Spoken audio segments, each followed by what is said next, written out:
Hello, and welcome to Stories for Sleep. Tonight, our journey takes us to a city built on dreams. We are traveling back to Los Angeles in the years just after the Second World War. It was a time of boundless optimism, a place where the sun seemed to always shine, and the promise of fame and fortune drew hopeful young people from every corner of the country. Hollywood was a great, glittering machine, and thousands arrived each year, hoping to become one of its stars. Our story tonight is about one of these young people, a woman whose ambition and tragic fate would become one of the most haunting and enduring unsolved mysteries in American history. It is a story that peels back the glamorous facade of the City of Dreams to reveal a much darker and colder reality.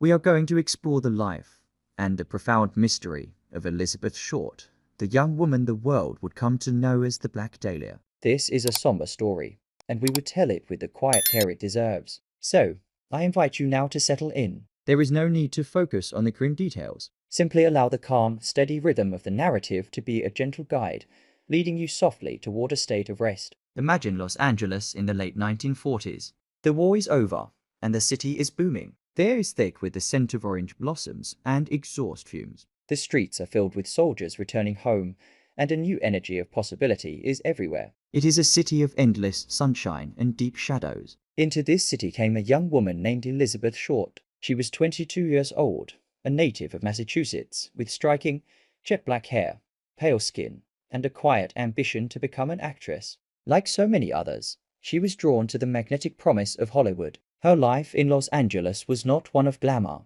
but of a constant, quiet struggle. It was a transient existence, a series of rented rooms in cheap boarding houses, and a string of jobs as a waitress to make ends meet. She was, by many accounts, a lonely figure.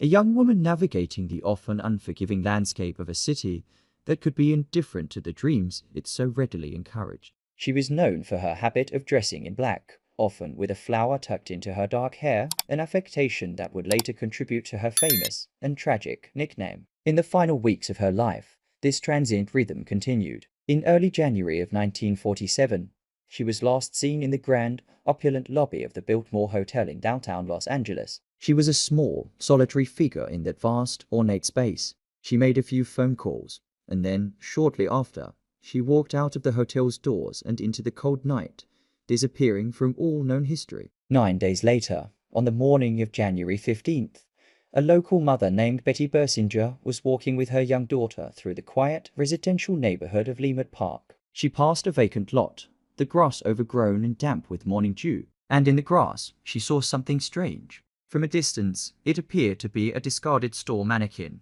the kind with pale, white plastic, broken in two at the waist. Curious, she moved closer, and as she did, the surreal nature of the object shifted into a horrifying reality. It was not a mannequin. It was the pale, still form of a young woman. Her body had been subjected to a profound and terrible violence, and then deliberately posed. A silent, chilling tableau left in that empty lot, as if designed to be found, and designed to shock. The discovery in that quiet, suburban neighborhood was just the beginning. It was the moment a struggling young woman named Elizabeth Short was transformed into a public obsession, a legend, a symbol of broken Hollywood dreams. It was the moment she became, to the world, the Black Dahlia. The discovery of a body in the quiet neighborhood of Leimert Park set in motion one of the largest and most intense manhunts in the history of the Los Angeles Police Department. But the investigation, from its very first moments, was complicated by a force almost as powerful as the killer himself, the city's ravenous, competing newspapers. Imagine the scene. Before the police could even fully secure the area, reporters and photographers were descending on the vacant lot, their flashbulbs popping, their questions shouted over the police lines. In the highly competitive world of 1,940 seconds journalism, a story this sensational was a prize, and the newspapers, particularly those owned by William Randolph Hearst, seized upon it. It was the press that gave Elizabeth Short her now famous nickname, the Black Dahlia, a dramatic reference to the recent film noir, The Blue Dahlia. This moniker transformed a tragic victim into a mysterious, almost fictional character, and fueled a public obsession that would both help and hinder the investigation for years to come. The first official task for the overwhelmed detectives was to identify the victim. This was achieved with a piece of technology that was, at the time, quite new. Her fingerprints were carefully taken and sent to the FBI headquarters in Washington, D.C., not by courier, but via a device called a sound photo machine, which could transmit photographic images over telephone lines. The FBI soon had a match from their records, and the anonymous victim now had a name, Elizabeth Short. With her identity confirmed, the slow, painstaking work of reconstructing her final days began. Detectives fanned out across the city, trying to build a timeline of her last known movements. It was a frustrating and quiet process. They moved through the transient world she had inhabited, interviewing waitresses at the cafes where she ate, clerks at the boarding houses where she briefly stayed, and the dozens of men she had met or dated. They were piecing together the life of a person who had left very little trace, a ghost even before her death. As the story of the Black Dahlia exploded across the front pages of newspapers nationwide, the investigation was soon swamped by another phenomenon, a flood of false confessions. In the weeks following the murder, more than 60 people, mostly men, walked into police stations across the country and claimed responsibility for the crime. Each confession had to be treated as a credible lead. Each story had to be meticulously checked, and each alibi painstakingly verified. It was a slow, draining, and ultimately fruitless diversion of police resources. Day after day,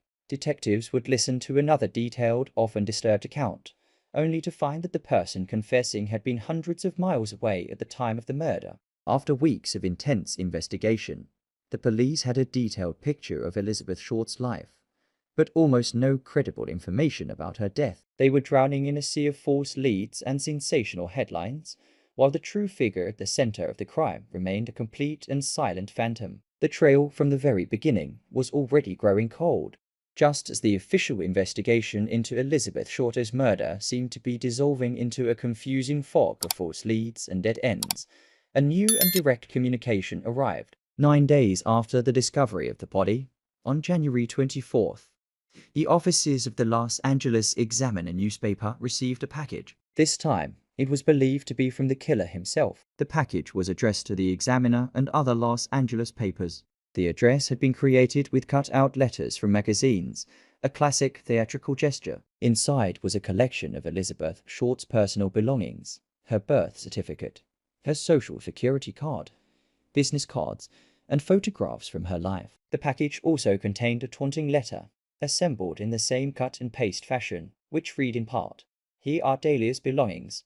To prove its authenticity, the entire collection had been wiped clean with gasoline, erasing any potential fingerprints. This package was a crucial turning point. It was the first credible communication from the killer, proving that he was in possession of her personal effects. It also revealed a key aspect of his psychology, a desire for public attention, a need to taunt the authorities and insert himself into the media narrative he had created. With this new phase, the police began to look at a wide and varied list of potential suspects, a list that would grow to include hundreds of names over the years. The surgical precision of the cuts on the body led investigators to interview medical students from the University of Southern California. The victim's transient lifestyle led them to question dozens of men she had known, from soldiers to small-time crooks.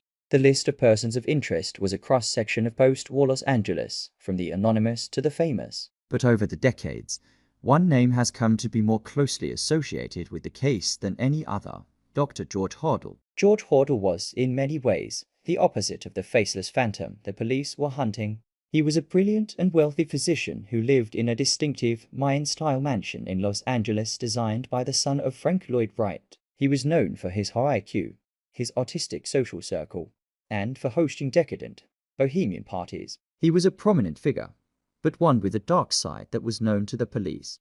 Hordle was a suspect at the time of the murder, and the LAPD even placed his home under electronic surveillance in 1950. The investigation into him, however, never resulted in charges. The case against him was revived decades later by an unlikely source: his own son, a retired LAPD homicide detective named Steve Hordle. After his father's death, Steve Hordle began a meticulous investigation into his father's past, and came to the firm conviction that his own father was the Black Dahlia killer. The evidence he compiled was circumstantial but deeply compelling. His father had surgical training. He found a photograph album among his father's possessions that contained what he believes are two pictures of Elizabeth Short. Most disturbingly, Steve Hordle uncovered the secret police transcripts from the 1950 surveillance of his father's home.